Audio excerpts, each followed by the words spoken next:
For a long time, I've been looking for a camera operator that could show up with me all the time whenever I'm on a production without any issues. And I think I found my guy. This is the Insta360 Flow. So, before we jump into things, my name is Bobby.T, and I think ultimately you gotta ask yourself, well, what's the point of capturing behind the scene? I think you could break it down to 3 key points, and come closer for this.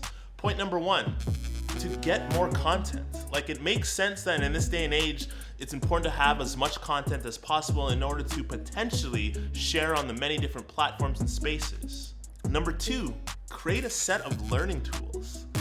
In this game of video production, being able to go back and learn about your processes and systems and what works and what ultimately doesn't work is so vital to keep consistent and hopefully keep on improving. And number 3 is to show your work.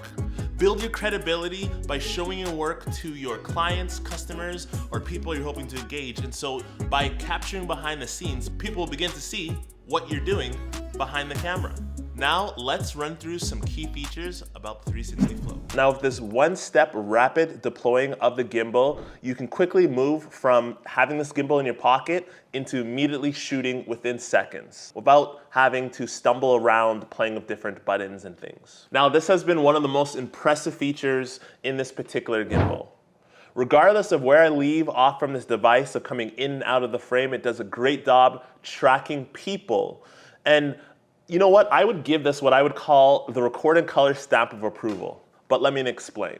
When creators of color that have darker skin tones are in a dark production set, this technology is keeping pace. It allows us so that even if our backgrounds or different areas are quite dark, causing some challenges in separation between either my skin complexion and the background, it still does a great job of tracking me throughout the many different dynamic areas of light or lack of light there is. Now, I'm a person that I hate having things in my pocket, but this particular gimbal does fit with its compact design into my pocket, and you can store it a range of different places. You can store it obviously within your bag, a fanny pack, production kit bag, and it can be now a staple that you bring along with you in all of your productions. Now, the hardware in terms of the smart wheel is so awesome. It has a great opportunity to allow you to quickly jump between vertical and standard orientation shooting with a click of a button. You can move from selfie mode to the back of the camera by triple clicking the back trigger on the handle. There's obviously a stop and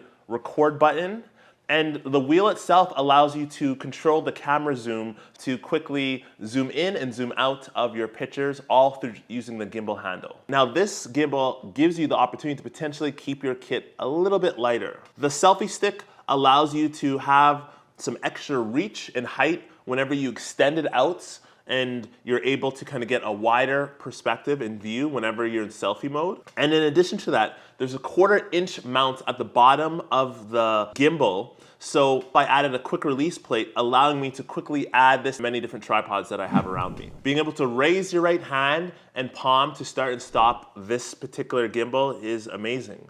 It gives you the flexibility to be in a range of different areas and be able to activate and control your camera. In addition to that, as you are potentially using now the back of your camera because of gesture control, the flashing lights are also a great indicator as a countdown of when everything's gonna be filming and starting. One of the main reasons why I wanted to get the 360 Flow was around its live functions and bring some dynamic tracking to my live sessions. And to access this feature, all you have to do is go to the very bottom where there is a section called Live Mode. Begin to start the broadcasting. Preset the gimbal to kind of track and follow yourself in selfie mode, and then allows you to quickly minimize that particular app, jump into your different app or program such as Instagram Live, and then immediately start to follow you so that then when you go live on that platform, you'll already be tracking you as you're moving throughout the room. Now, this magnetic phone mount is really high quality.